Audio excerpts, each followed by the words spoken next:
Ito mga katribya, naubos po nung ating mga mamimbitik ang kalamansi natin. Yan lang natin dito po yung mga gaholin. Saka po yung ating mga hinog. Ayan. Talagang tinirada ng tinirada. Ito po yung halos lang natira ng atin. Lahat po ng mga maliliit. Tapos yung hinog ang tinira. Talagang mahirap po talaga tayo makahuli. Hindi natin matsyempuhan. Kasi sila po mga katribya ay grupo. Ngayon meron tayong subscriber na nagtatanong kung ilang percentage to bang nakuha sa atin.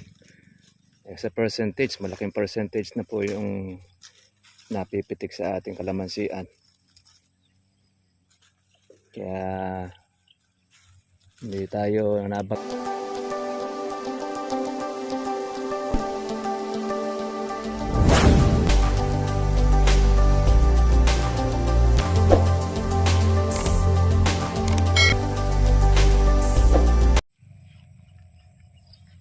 Ito mga katribya, naubos po nung ating mga mamimbitik ang kalamansi natin.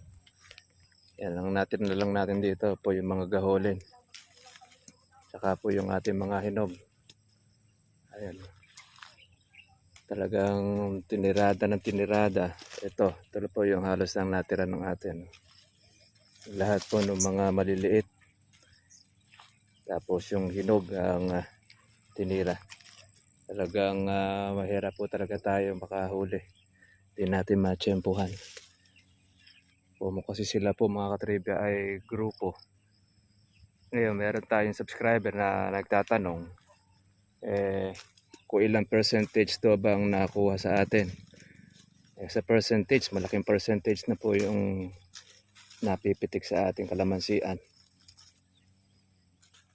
Kaya hindi tayo nabagyo, pero napitikan tayo, nanakawan tayo ng mga kawatan.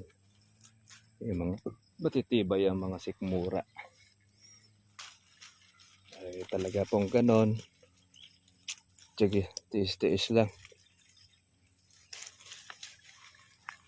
Hindi naman nila mauubos yan. Magtitira din naman sila nung ating pang December. Kaysa kukonsumihin mo po ang sarili natin. Yaman natin sila sa kanilang kursonada. Kung doon sila po masaya, maligaya sa pagnanakaw, matatapos din naman yan. Tayo kahit na hindi po aksyonan po nung kinauukulan yung mga pagnanakaw na kanilang ginagawa, at meron din naman pong hangganan ng kanilang kasamaan. Salamat na lang po tayo at tayo buhay. Hindi tayo yung nagnanakaw, tayo yung nananakawan. Parang kuwan, tayo yung ginagawan po ng masama, at least hindi tayo gumagawa ng masama. Yung mga magnanakaw na yan ay talagang yan ang kanilang trabaho. Kung konsensya ay talagang walang konsensya ang mga yan, dahil yun po ang kanilang trabahong praktisado. Lahat po ng mga malalaki natin kuha na rito, ubos na. Mayroon naman tayong tagatulong po na kumuha ng bunga. Ang kinasasama lang ng ating loob yung dilaw ayaw nilang kunin. Kasi wala pong halaga, kaya iniiwan ng mga hinayopak.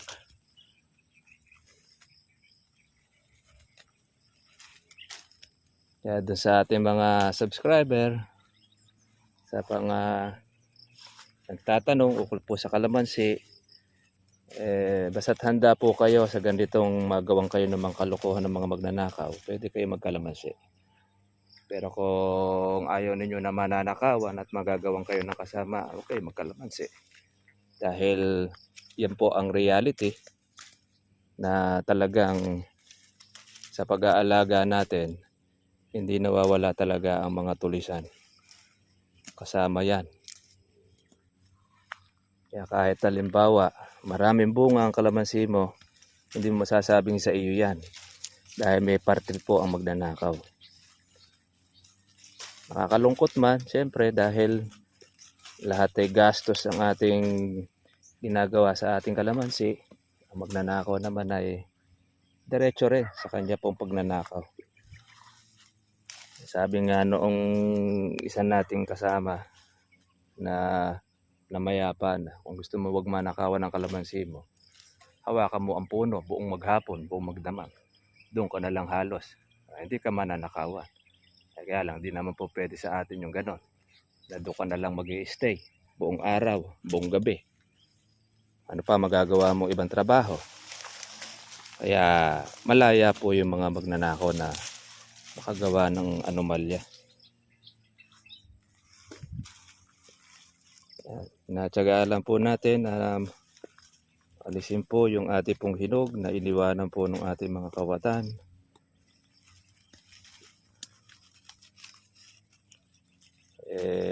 Babalik din naman sa atin yan, yung mga nawala.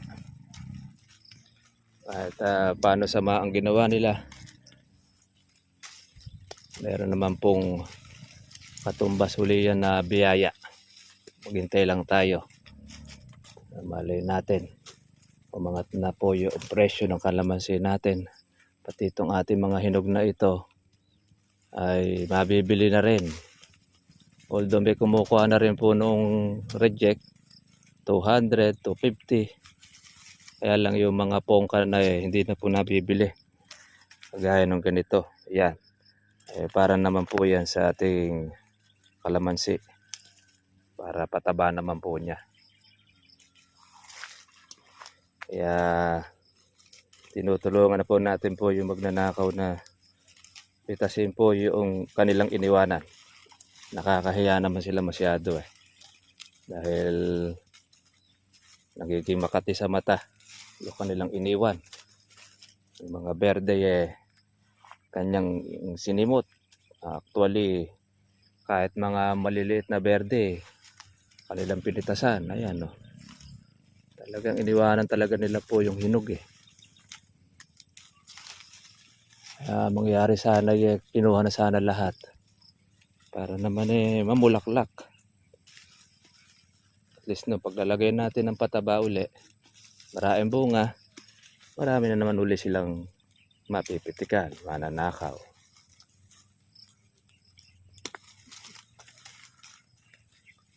Kaya tanggal na po natin para hindi mahirapan na po yung ating puno. Talagang pinaghintay na natin talaga siya. Itong bagyo nating si Pepito talagang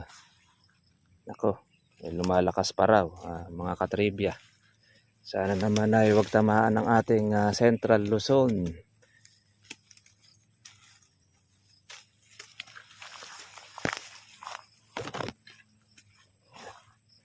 Kaya number 1 fans natin ang mamimitik.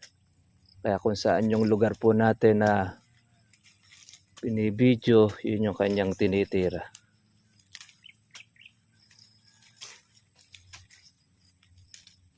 Kaya napakakapal ng pagmukha nung hinayupak na tulisan na yan.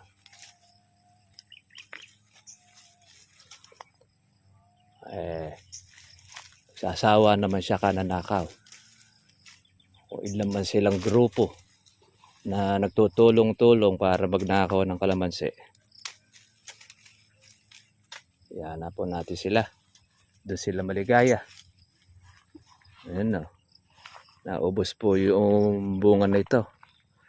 Samantalang ito ay napakaraming berde ito nung nakaraan. Dilaw ang natira.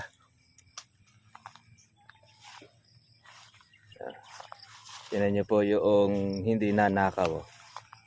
Ayan kapalang bunga. Yan, hindi po nanakaw yan. Ito. Pero yung mga nanakaw, dilaw na lang po yung natira.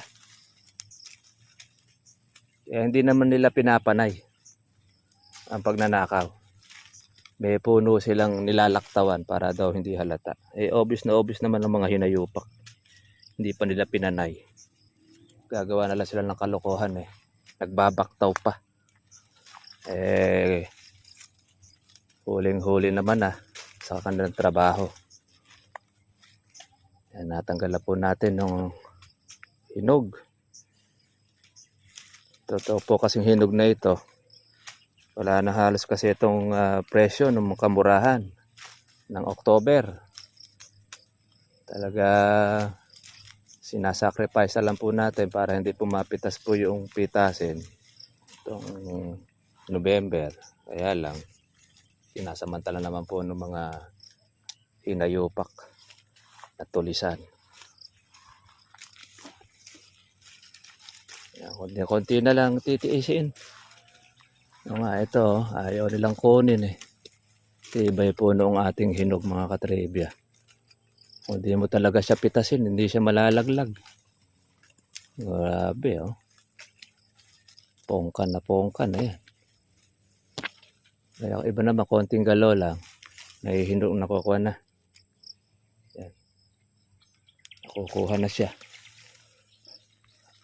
Ay, marami itong pangkalamansi juice. Kaya yung kalamansi natin mga katribya masakit na katawan sa mga hinayupak, nakawatan. Kaya yung tumitira nito, yun at yun din. Isang grupo sila. Kaya hindi lang isa, hindi lang dalawa. Dahil hindi naman lalakas ang loob ng mga yan kung hindi makakasama. At sigurado naman mga katribya na may mga gamit yan. Hindi po lalakad yan na wala pong gamit. Ganyan po ang mga kawatan. Dahil nakahanda talaga yan na manakit. Siyempre pagka nabistot nahuli na sila, lalo kung mag-isa ka lang, ay nako, kawawang bata ka. Gagawa na nila yung gusto niya sa iyo. Yun na lang ang ko natin. Panalangin na di natin sila mahuli po ng aktual. Tapos gawan tayo ng kasamaan. Yung mga kawatan na yun kapag ka po sila ay nasa kote.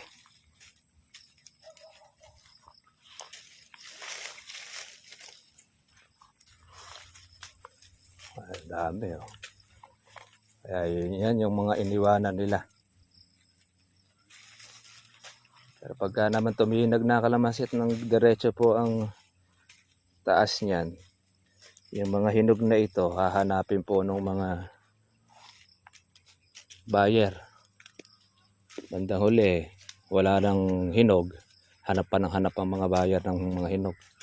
Kumusi yan po ang medyo mura. Ngayon talagang marami pa. Dahil marami rin pong mga naghintay ng presyo na hindi nagpapitas, kaya dumilaw ang kanilang kalamansi. Kaya dito nga lang ito sa atin, nabawasan pa nga itong mga hinog natin na ito dahil napitikan pa tayo niyan Kung hindi pa to napitas pa ng mga kawatan, lalo na, mas maraming pong bunga yan. Ay naman po mga katribya po noong mga kawatan, sila na ang namimitas. Hindi po yung bunton-bunton na ninanakaw nila. Paghirapan naman nila yung pagpitas. Yung po mga kawatan, sandali lang yan. Pagka po talagang pumitas sila ng kalamansi, wala pang media ora, may isang red bag na.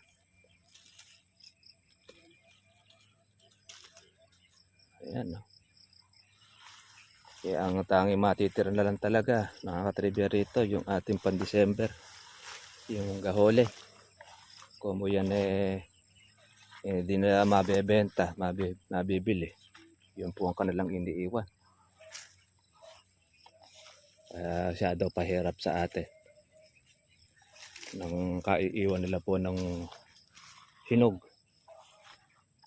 Nung kunin nila po yung hinog na. Para hindi patuwa naman tayo sa mga hinayupak. Mga berde lang ang kanyang mga kinukunan. Ayan. Ito lang yung tanging naiwan po sa atin. Ayan. Yan.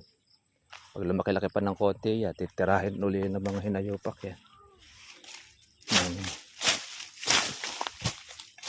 Mga lupin.